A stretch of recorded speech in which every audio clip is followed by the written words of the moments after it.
Assalamu alaikum and very good day. This is Adrian here. I just got back from Umrah during the COVID times in the month of November, and I just got back on the 1st of December 2021. And this video is by request from those who are going to Umrah for the first time or during COVID times, which are a little bit different than the times where you go on a regular time, because there are some limitations and some permits that you need to apply in the Eatmarna and to flash your Tawakkalna app to the guards at the entrances of both Masjid Nabawi as well as Masjid Haram. So I'm splitting up this video into 3 segments, which is what to do before, tips and tricks during and after, and some general tips in general, right? And so for both the tourist visas as well as the Umrah visas that you need to apply before you go to Saudi Arabia, you need to actually do a COVID PCR test 72 hours before your flight. Please note that the 72 hours applies from the time you get your results till the time where you fly off. All right, make sure you print them out, as you will need to show them when you arrive at the immigrations, before the immigrations of the Jeddah International King Abdulaziz International Airport. All right, and similarly, before you fly home, if you're on a package, they would actually do a COVID PCR test before you fly back 72 hours, and upon arrival for Malaysia, the Ministry of Health or KKM in Malaysia will do a COVID test at the airport, which I'll go through that in a bit, as well as after the quarantine of home quarantine, you need to do another PCR test. If you're on a 7-day or a 10-day home quarantine, it's probably on the 5th day and the 8th day. All right.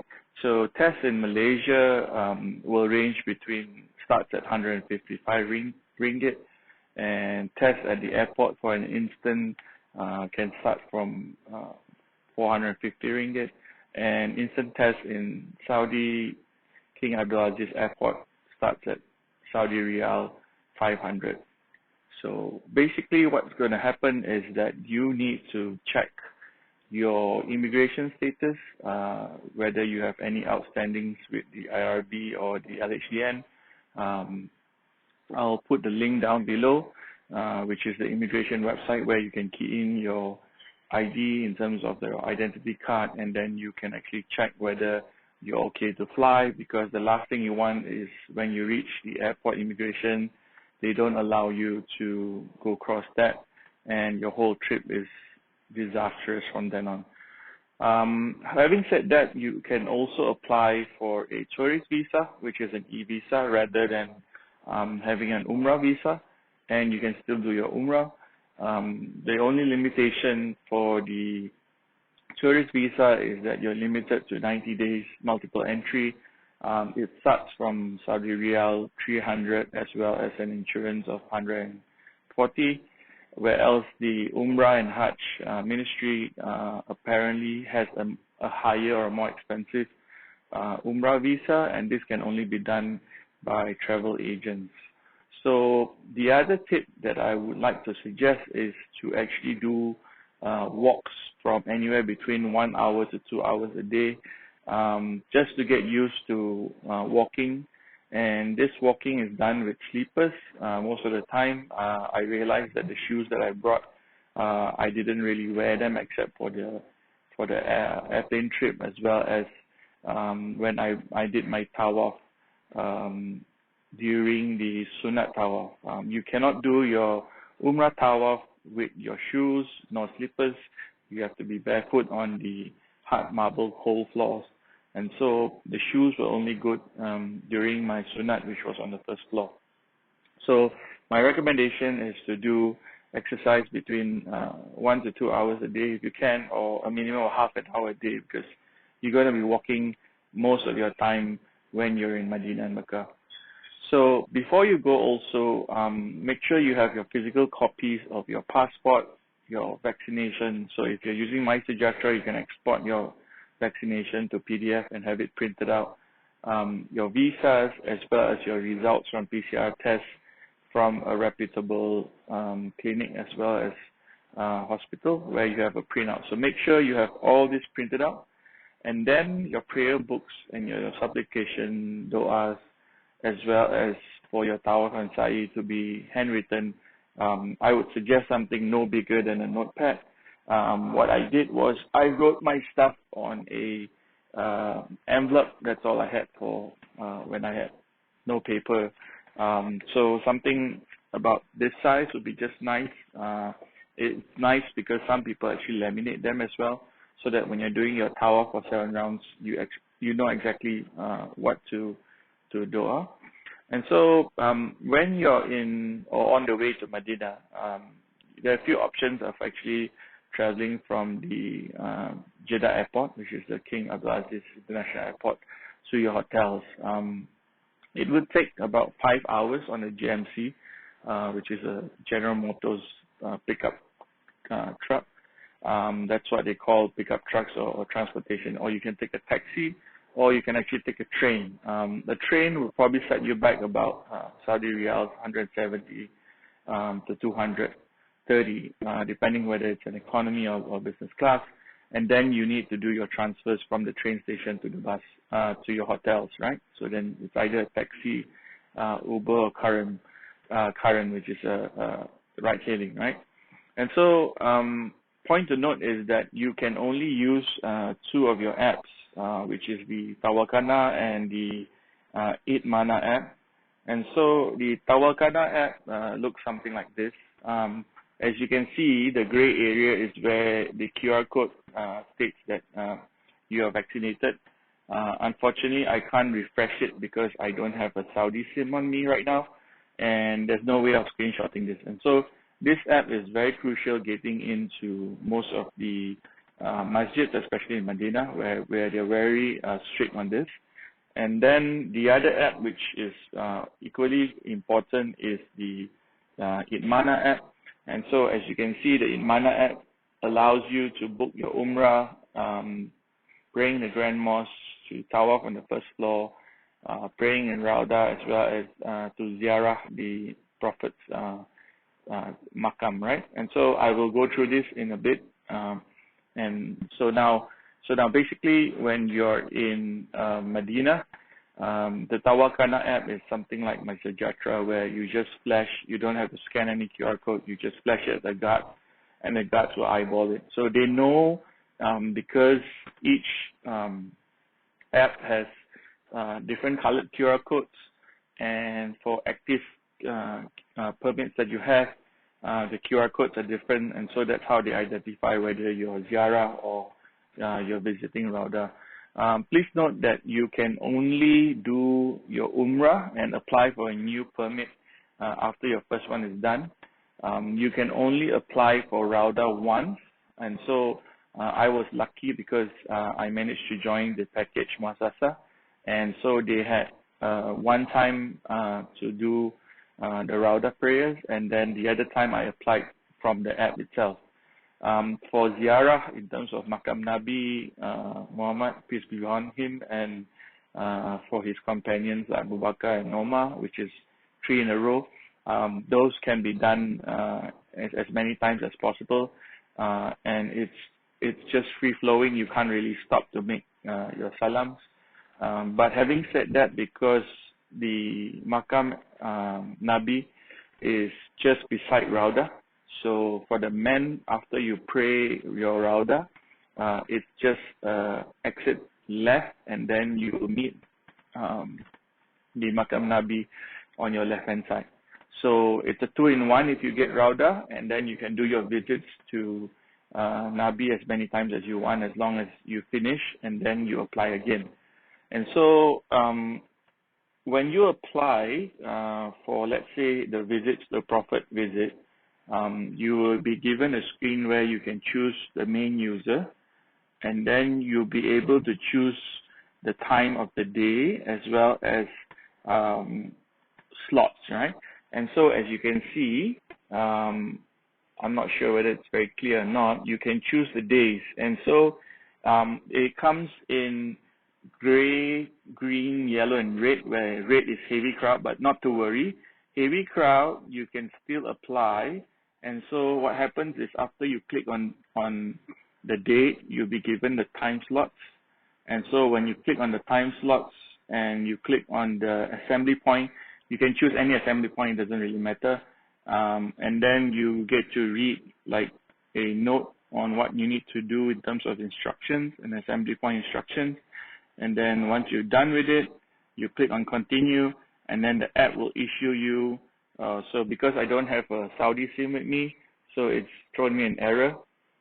As you can see, there's an error. So basically, you need to actually have a Saudi SIM to be able to access the app. Okay, and so I'll try to screenshot some of the permits. Yeah, I know it's a bit of a hassle. If you're roaming, you still need to buy a local SIM. I got my local SIM free at the airport, and I topped up about 90 Saudi Riyal for about 10 plus 5 gig. And so they actually take your thumbprint when you're buying the SIM, and so it's sort of tied to you. So for those who are trying to do a life hack in terms of how many times you want to do your Rawdah, which is once in 30 days, and use 2 SIMs, I don't think that's possible. Okay, and so now for each Fardu prayer, be it Fajr, Zohor, Asar, Maghrib, and Isha, every time after a prayer, don't leave, because there's always a Salat Janazah. And so the Salat Janazahs are people who have deceased at Madinah Makkah, and the prayer is a very simple takbir, and so you can do 4 takbirs, where the first one is Fatiha, followed by the second one, which is salutations, correct me if I'm wrong, to Prophet Muhammad, and the third one is actually a prayer to the deceased or the many that has passed away, and the 4th takbir is actually empty, and then you do your salams on the side. And so it's stated in one of the hadiths that for every Salat Janazah that you do, it's equivalent to 1 Uhud mountain, which is 1,000 over kilometers in length and in height. And so that's the pahala or the merits that you get. And so some of my fellow teammates that went during this session actually got to carry the janazah. And so there's a strategy to this, where if you're going to solat your fardu, to be as far in front, left side, if I'm not mistaken.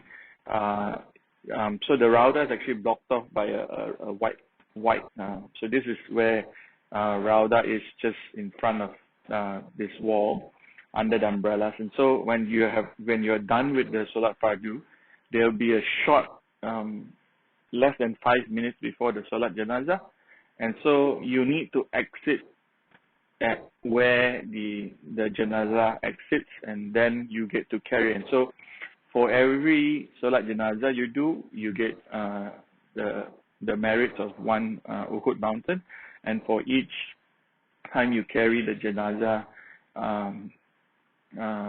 sort of thingy, you get another merit in terms of pahala for another Uhud. So you get 2 Uhud mountains if you do that, right?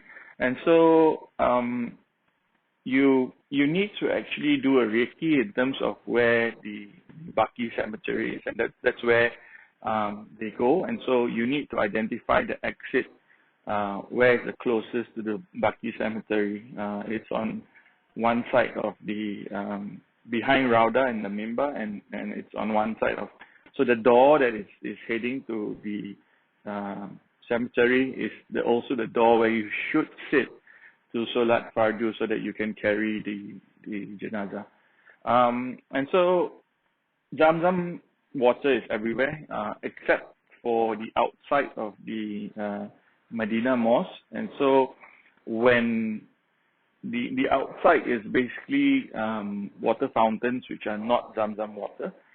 Cups are the same, but they're not. And so the only places which you get Zamzam water are the ones that are identified as Zamzam water, normally in the Masjid Nabawi, as well as sometimes on the outside. And so it comes in grey, whitish containers, and it has a cup where you fill, and so it's advisable to say Bismillah before you drink, and Alhamdulillah after you've drank it.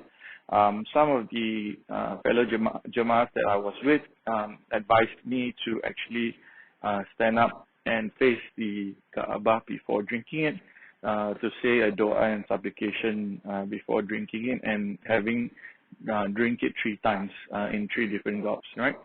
And so that's basically the Zamzam water. I mean, if you would like, and if you're feeling tired or very, you can actually take some water and just wash your face, wash your head, and it's really, really refreshing.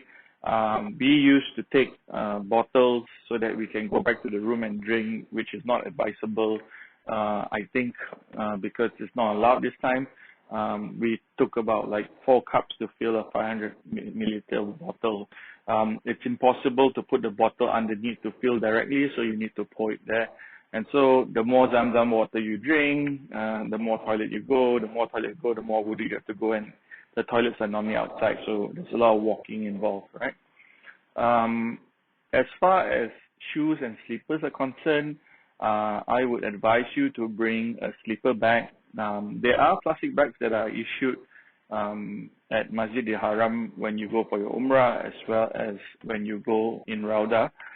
Those plastic bags are normally thrown away after that. So my advice is to bring a shoe bag, one of those sports kind of small shoe bags where you can put your slippers in. You can bring an extra pair of slippers, or you can buy them there for say 20 riyals. And of course, if you can bring a slipper bag, it's nice to have slippers that show all your 5 toes when you do your tawaf. And so the slipper bag is important, because if not, you have to remember the doors that you enter the masjid from, and the shoe rack. So there's a lot of things to remember on top of having to do your ibadah and pray, right? So my advice is to carry your slippers everywhere you go, and then put it either in front of you or put it in between your knees and your forehead when you pray.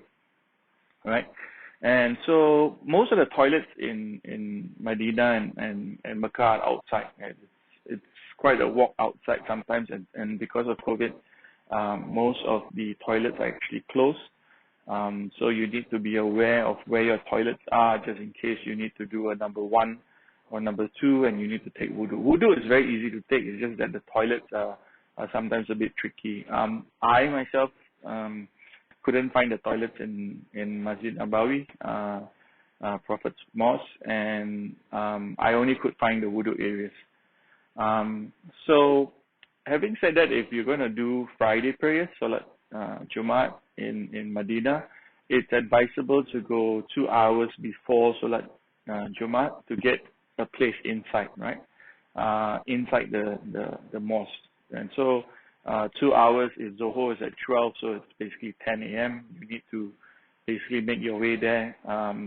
Normally, people have been advising me to go for Fajr prayers, and also it's Tahajjud at 4:30 at this time, and then get there about 5. Do your greetings to the mosque prayers, do your Tahajjud prayers, and then wait for Fajr, do your sunat prayers, do your Fajr prayers, and then you can do your Janazah prayers, and then you can do your sunat prayers. And then normally people will go back for a buffet, say between 6 to 9 a.m. And then they would advise you to go and sleep till Zohor, right? Or you can sleep after Zohor. So you get a good 8 to 11, about 3 hours sleep, which is much needed, because if you're sleeping at around 9-10 o'clock after your Isha prayers at 7, you may need to have more rest during the day.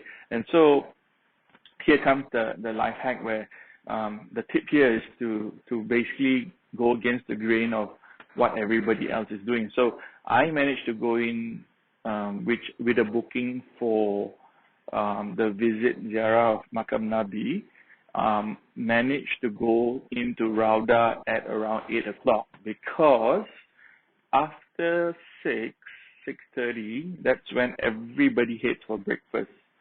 So from 6, 7, 8, that's when everybody goes for breakfast. And so catching a 7:30 slot to visit Rawdah would be empty, right? And so when you do that, when everybody else is having their breakfast, you can actually, have more than 20 minutes, 30 minutes in Rawdah, and then visit Makam right after Rawdah. So that's a nice tip there. I would also advise you to do all your shopping in Medina, because it's much cheaper. The Mecca masjids at the corner most, which are not so famous or populated, like Masjid, the common ones, have cheaper souvenirs. Like, for instance, I got 12 magnets for 10 riyal. You can get tasbih in a bunch for also 10 riyal. They go down to as low as 5 riyal each. In Mecca, it goes up to about 15 riyal each, the cheaper ones. Of course, it goes up to the hundreds. And so I would advise you to also buy dates. There are many dates and kurma shops in Medina, and they are much cheaper than Mecca. And so the last thing you want is, if you have limited amount of time in Mecca, to be shopping for things like this for friends and relatives, right? So in Rawdah, there are actually 4 squares, as you can see. And so when you enter Rawdah, there are actually 4 squares which you sit on, as you can see in the video here. And so they are separated by the red color guardrails. And so you need to do your prayers here. This is not Rawdah yet. As you can see, Rawdah is somewhere at the mimbar, somewhere here. And so that's Rawdah for you. That's the mimbar. And that's basically Rawdah. It's a very small square. You can probably fit about 30 people. And so remember that using the Eatmarna app, you can only apply for Rawdah once in 30 days. So make full use of this. My advice is to do, it's 24/7, there's slots for 24/7, which you can pick on any other day.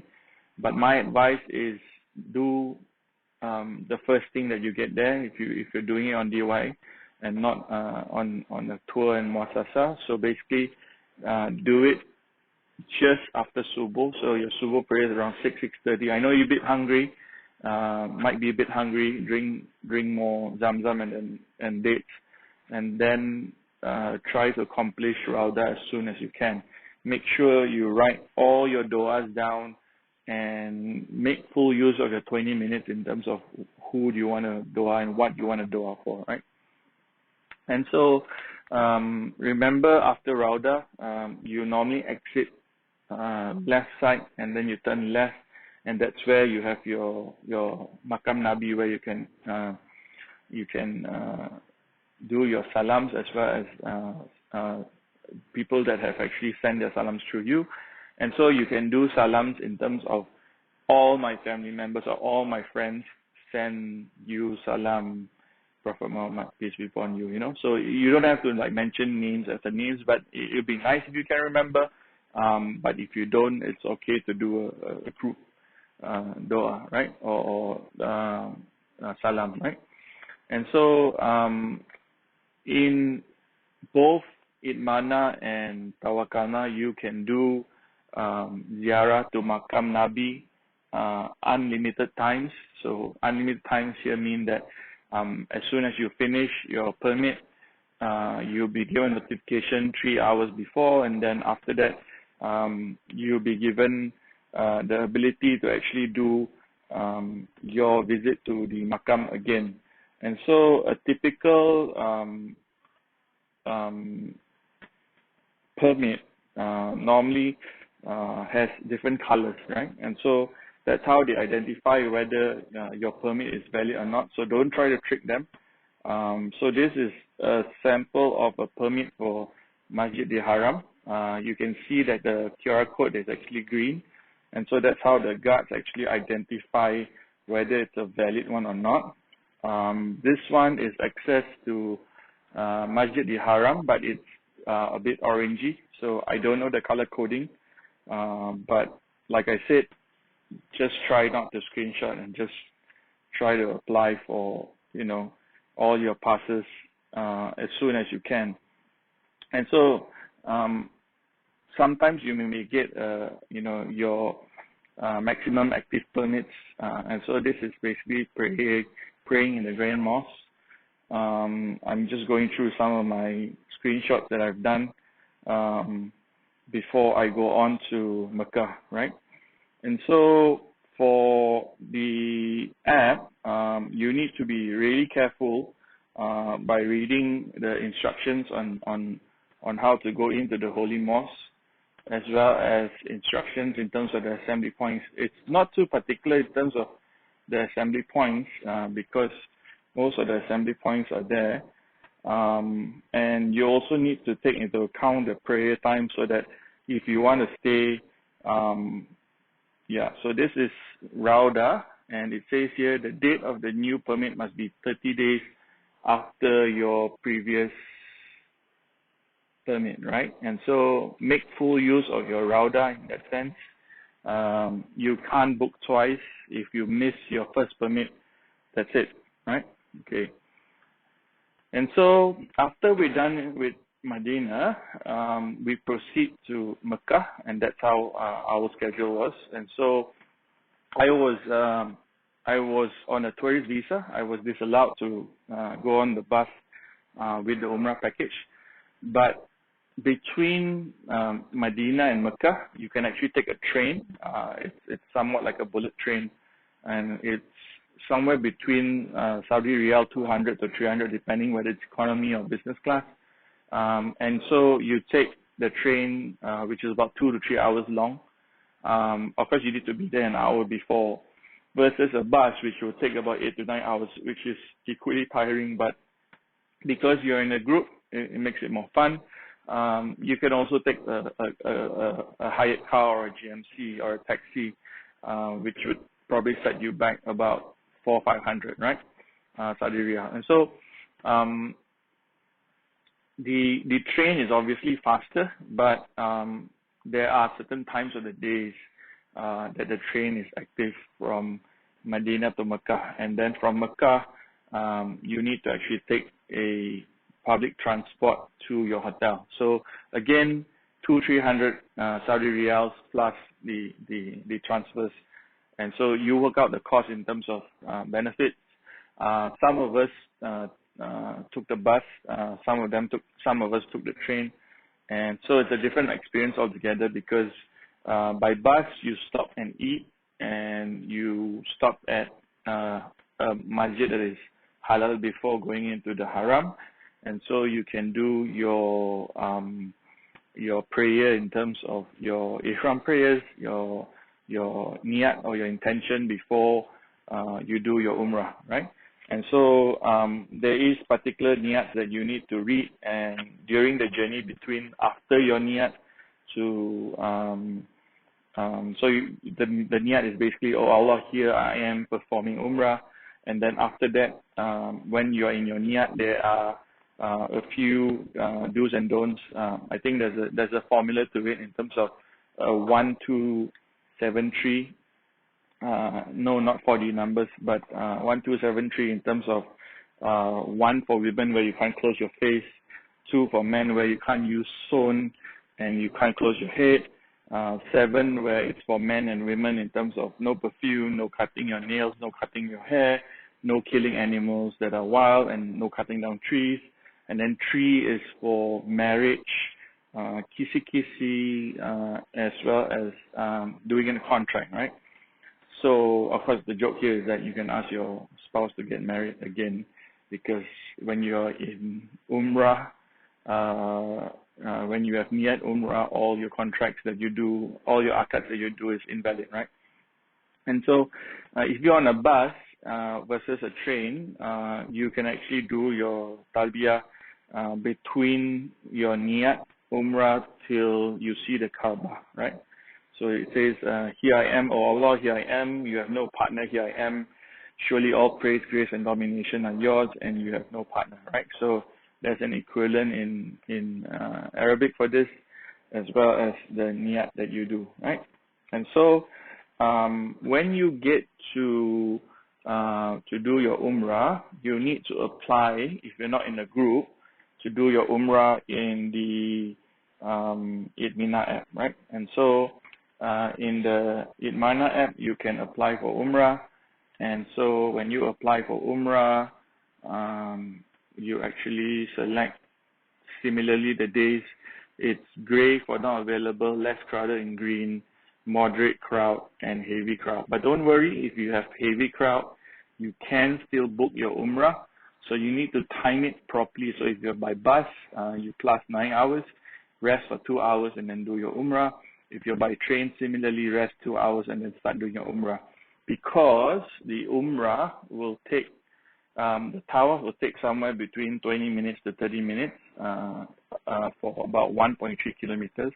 And then your sa'i, so before going to your sa'i, you need to pray behind Prophet Ibrahim's makam, and then you need to drink zamzam, which is just sunat, and then you need to do your sa'i, which is about 3 kilometers, which works out to be about 45 minutes to 60 minutes. So a whole end-to-end would you probably finish your umrah between 1.5 hours to 2 hours, depending on the crowd, right? So that's why I said you need to do exercises for 1 and 2 hours, wearing your slippers, just getting comfortable, making sure you carry bottled waters with you, and then fill it up with zamzam and stuff like that. Okay, and so once you've applied for your umrah on the Eatmarna app, you also want to apply for praying at the Grand Mosque. And so praying at the Grand Mosque allows you to choose your user and then choose your slot. And then what you do is you pick all the prayers, Fajr, Zohor, Asar, Maghrib, and Isha. And then doesn't matter which parking lot you're coming from, and then you just continue, right? Of course, I'm getting an error because I don't have a Saudi SIM card, and they identify that. And so what happens is you can also apply for, if you apply for praying in the Grand Mosque, it's similar to tawaf on the first floor, because when you go in, so if you come down from the clock tower, on the left-hand side is where you do your fardu prayers, on the right-hand side is where you do your umrah, right? So your umrah, basically, if you don't want the guards to hassle you, just wear your ihram with exposing of your right shoulder, and they will know you're doing your umrah, and also go commando, right?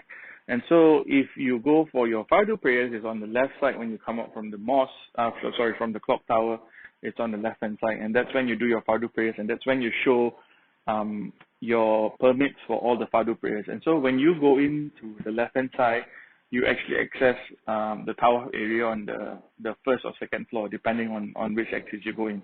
So basically, fardu prayers 5 times a day and tawaf, you can just apply for both of them. Just apply for all the permits, but make sure you don't do the Rawdah one, because that's only once in 30 days, right? As far as that is concerned, the Blackstone and the Multazam, between the Blackstone and the Kaaba, where you want to, emulate your Prophet and forehead and all arms out, you can't do that now. As you can see, the live feeds in Mecca, the inner circle is actually guarded.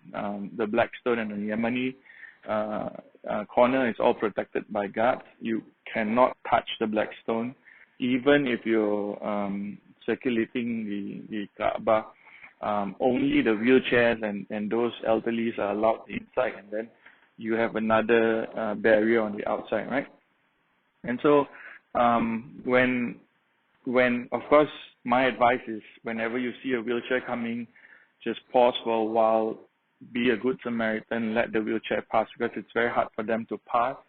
And, may Allah reward you for your kindness in terms of letting them pass, right? And so a few more line items in terms of your Umrah. You need to do your Niyat, which is outside of the Miqat area. Then you need to do your Tawaf, which is your circulating of the Kaaba. Then you need to do your sunat, which is behind the Maqam of Ibrahim. And then you need to drink Zamzam. Then you need to do your Sa'i, which is 7 times between Safa and Marwa to emulate Hajjah and looking for water. And then you need to run halfway. And then you need to shave or cut, right? So cutting is a minimum of 3 strands of hair. I would recommend you to shave. You can go and look for shavers 1 floor below when you enter the clock tower. It's 1 floor below, and it's on one side. You can ask the guards where to shave. Basically, shaving has a hadith that says that for every hair that shaves during the end of days, you will illuminate as many as the hairs that you shave, right? And so if you want to do Umrah multiple times over course, 1 day, this is 5 days already. Every day your hair will grow a little bit, and so you can shave again. So every time you do Umrah, you can shave, right? It's about Saudi Riyal 20 for a 0, and a 1 is probably 10 Saudi Riyal, okay? What I carried in my belt, very minimal. Of course, the first day I was going all crazy. I had a large pouch where I put in my passport and my wallet and water and a banana. And so my advice is travel as light as possible. Get one of those belts to hold your ihram up. Put in your room key card.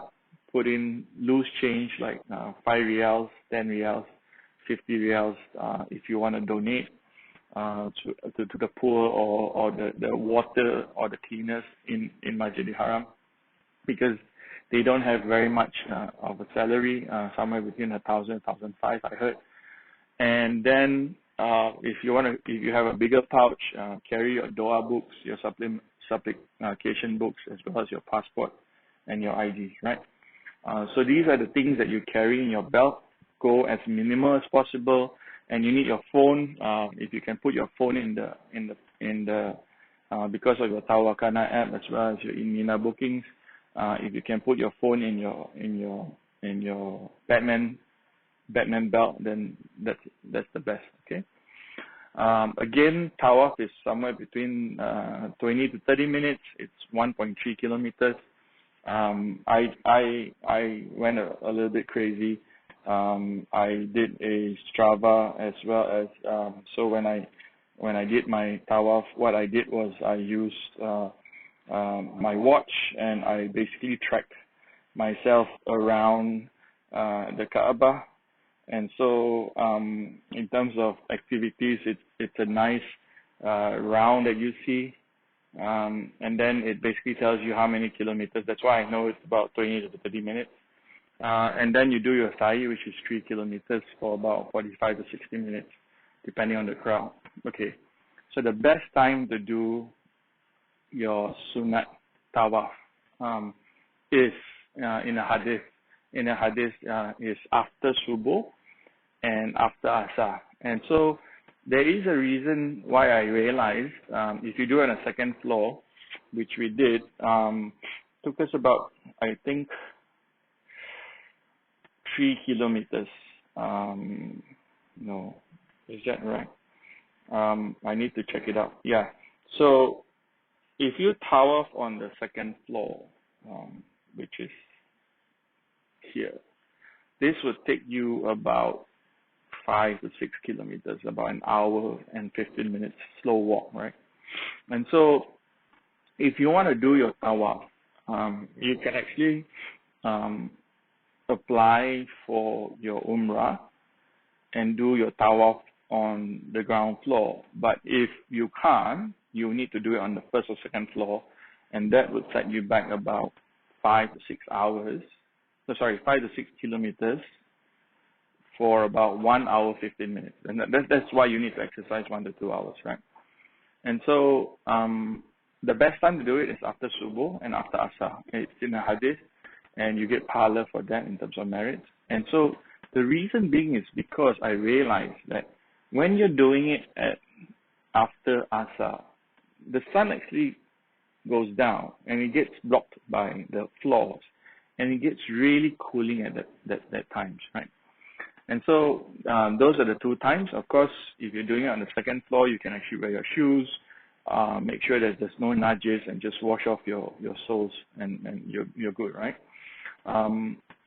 As far as praying in front of the Kaaba, I have a personal tip where we managed to pray at the front row in between the black stone as well as the door, right? And so this was the closest that you can get to the Kaaba, which we got. And so how we managed to get there is that we actually did our tawaf, and we booked a slot between 3 p.m. to 6 p.m. so that we could actually pray Zohor and Asar, and I don't think we managed to Maghrib at 5. So we managed to pray Asar and Maghrib on the ground level. And so what we did was, because Asar was at 3:30, we went in at 3 o'clock and we did our tawaf, right? And so while doing your tawaf, you will hear the azan for 3:30, and that's when everybody starts lining up. And so if you time it correctly, because one round is somewhere between 3 minutes or 5 minutes, right? So between 3 to 5 minutes, if you time it correctly and you start your tawaf from the Yemeni Blackstone round, you would end up at the Multazam, which is the best place to do your prayers and your dua, right? And so the best place to do this is actually between the Blackstone and the Kaaba door. So that's the short gap that you need to do that's the best place to do your prayers, and all your prayers, inshallah, will be answered by Allah Ta'ala. And so if you time it correctly and you do your tawaf in terms of your sunat, you can time it in such a way that you will do your fardu asar prayers right in front of the Kaaba, the closest that you can get to Allah in heaven on earth, right? Inshallah. And so when you do that, then you continue your tawaf. Of course, you step few steps back and then you continue your tawaf, right? Similarly, you can also do that for the 5 o'clock Maghrib, and pray as front as possible in terms of the stuff, right? So may Allah give you the confidence as well as my du'as to you in order for you to get the first saf. I mean, things that you do in Medina, you get 1,000 times reward. Things that you do in Mecca, you get 100 times reward. So for every 5 riyal you give, it's 500,000 riyals in Mecca. So remember that, right? So basically, you can pray 24/7 in Masjid Haram. There's no hukum or any limitations in terms of prayers. You can pray sunat after asar. There's no such thing. Everything can be, and you can pray anytime in Masjid Haram. Okay. As far as donating Qurans and for Masjid Haram, I think when you exit the clock tower, there are people selling Quran books, which I think was 6 small Quran books for 100 riyals. I'm not sure of the authenticity, but they actually have a stamp when they sell it to you and they put it in for you, right? You get kids roaming around asking for sedekah, so it'll be nice, but be careful not to make eye contact. Try to slip money in, like how you shake and slip money. Or maybe when you give it to the person taking care of drinks and cleaners, the cleaners and the drinks guy would always call their friends to come and take from you as well. So what you do is you pass a big note like 50 and you ask them to share, right? or if you have fives, you just slip them fives, right? It'd be nice to bring drinks and chocolate. The kids will snatch it from you, so try to be as silent and spies as possible, and try not to make eye contact if you don't want to actually have any sadaqahs given to them, right? Of course, a smile is also a sadaqah, right? And so, coming home to Malaysia, we actually have to do a few things before coming home. We have to fill a home quarantine form online and then get it printed out. And so that form basically says whether you're eligible to do home quarantine or you need to be quarantined in a hotel, depending on how many rooms and how many toilets you have. It's either a 7-day or a 10-day quarantine. You need to do a PCR test before you fly, 72 hours. And once you reach KL, before the immigrations and you collect your luggage, there's a MOH center where you need to scan a QR code, fill up the form. My advice to you is just scan a QR code, start lining up with your baggage, start filling up your stuff on the form, and then my Sejatra will have a home quarantine section under your profile, and that home quarantine profile basically it's red and it says that you can be quarantined at so and so this is where you show them, as well as you show them your PCR test that you did in Saudi before you fly back. And so after the queue, they check all your documentations. They give you a pink wristband with the dates of when you need to cut it off. And then there's also a QR code, which is on the form, which you can actually get all your phone numbers. So this is a QR code which you can actually scan, and then you can actually get all your phone numbers in terms of your CPRC, as well as where to do your swab test, either the 5th day or the 8th day before you cut off your band on the. So if you're on a 7-day, you do a test on the 5th day and you cut it on the 7th or 8th day. If you're on a 10-day, you do your test on the 8th day, 72 hours before, and then you cut it on the 10th or 11th day. And so some other tips and tricks in terms of shaving is if you do your Umrah twice, like I said, you can also shave it the first day, and if you do Umrah the next day, your hair would have grown back, so you can actually shave it again. Instead of doing Umrah for yourself, you can also do a Proxy Umrah, which they call it a Badal Umrah. So basically, when you do your niyat, instead of, oh Allah, here I am performing Umrah, it's, oh Allah, here I am performing Umrah for name of deceased, for the sake of Allah. So then when you do your Umrah in terms of your tawaf, sa'i, and your shaving, inshallah, your deeds will go to the deceased, right? And so that's about all that I have. If there's anything that I said that is wrong, please do correct me in the comments below.